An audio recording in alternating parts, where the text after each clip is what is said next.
Reaction to the DOJ's plan has been swift and, among many parents, less than enthusiastic. Let's bring in tonight's Dream Team to discuss. Sarasota County School Board member and mother of three, Bridget Ziegler, of Florida, and former DOJ prosecutor, Colorado Congressman Ken Buck, a Republican. Thank you both for being with us tonight. Thanks for having us. Absolutely. Okay, this is part of what the Attorney General said about this. He says, while spirited debate about policy matters is protected under our Constitution, that protection does not extend to threats of violence or efforts to intimidate individuals based on their views. Congressman. Well, he's absolutely right. We shouldn't allow threats and we shouldn't allow violence in public debate, but we also shouldn't try to chill public debate. And it just so happens that the Biden administration has been in favor of critical race theory, has been promoting critical race theory, and it's the issue that the Attorney General takes exception with, and that's really scary. We should have a country that wants to foster parental involvement in schools and foster parental involvement in this debate over what their children learn. Well, and Bridget, down in Sarasota, I saw some postings on Twitter today that there are people who are objecting that somebody showed up at another school board member's home down there. They were shouting, they were calling for them to come out. People thought it was harassment in the neighborhood. Do you think it's time to have a conversation with those folks? Is it the feds who need to get involved with this?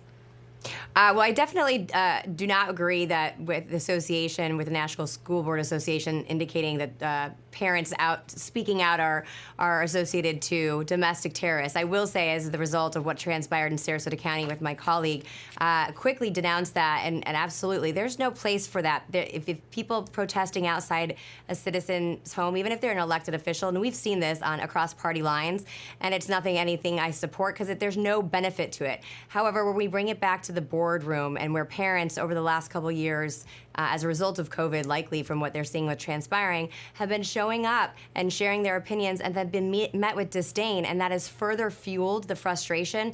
But I equally agree that no acts of violence or threats should ever be tolerated, and I believe local law enforcement has been quick to respond, and I believe in their ability to do so. But this act by the National School Board Association, which is a taxpayer-funded lobbying group, to go to this end, to me, is, again, chilling effect and intended to silence and intimidate parents who have a different point of view. I want to play something from Senator Tom Cotton weighing in on this idea. Every state has laws in the books criminalizing violence or criminal threats. This is a dangerous overreach by the Biden administration to sic the feds on parents who simply want to play a role in their kids' education. So, Congressman, Bridget mentioned this, too. I mean, there is local law enforcement. There are state and local laws and ordinances. Why is it necessary for the feds to get involved? Can Congress do anything about pushing back or asking more questions about that? Congress absolutely should push back, and when we get the majority, Congress will push back on this kind of effort. And the point is a great point. If there was some inadequacy with local law enforcement, perhaps the feds should look at something. But there is no evidence that the local law enforcement response has been inadequate. If anything, the individuals that have engaged in acts of violence have received a swift response from local law enforcement, and it's absolutely adequate. And the federal government should stay out of this area. This is more about sending a message to chill parents than it is trying to enforce the laws of this country. So, Bridget, you are on both sides of this as a school board member who may have been on the receiving end of some upset parents and what they had to say about various policies or books or teachings or whatever is going on in the school. But you're also a mother. What do you make of what the congressman and others have said about the fact that this may serve to silence some people who are worried about now being flagged for being a troublemaker? There, one group referring to some of these parents as domestic terrorists. I think it's as such a disservice to public education. It's public education, and we want to encourage parents to be involved. And I, as a public official, recognize I take criticisms, and sometimes you take accolades. I voluntarily walked into this arena, as did every other public official. And the right to petition your government is a fundamental right that needs to be protected, and that allows us for people to share their opinions. And that is, to me, what I believe school boards across the country have been braced with for the first time in a long time, where they're hearing from parents who weren't necessarily aware of what kind of things were being taught or what kind of material or some of the progressive social agendas, and they're pushing back. And I believe the National School Boards Association's intent is to shut them down so they can go back to business as usual. And unfortunately, I just do not believe that's the case. So well-known and well-established attorney Andy McCarthy writes a piece today in National Review about this. He calls it a lawless threat against parents.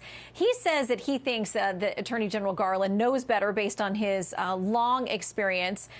He says Garland knows this is dangerous nonsense. I personally know that he knows it. A quick final comment from you, Congressman, about what is motivating the Attorney General on this front, if you want to venture a guess. Well, I think he works for the President of the United States. I think it's very clear the President of the United States sees his numbers going down in the polls, and there are a whole slew of issues that he is suffering from. Parents are not just outraged and not just vocal, but they are running for school board across the country, and those elections are coming up in November. And I know in my home state of Colorado, we have a lot of parents who never thought of getting involved in politics before vaccine mandates and requiring young kids to wear masks. And now dealing with critical race theory and bathroom issues. All of these things are motivating parents because they think it's wrong and they think it's taking away from their children's education, which should be the priority of public education. And parents are getting involved. And I think it scares the other side that these parents are going to make a difference. Yeah. Well, I think people across the spectrum agree that it's never about violence or threats, but go to the ballot box if you want to make a change. That is the safe and legal way to do it. Congressman and Bridget, thank you both for being with us.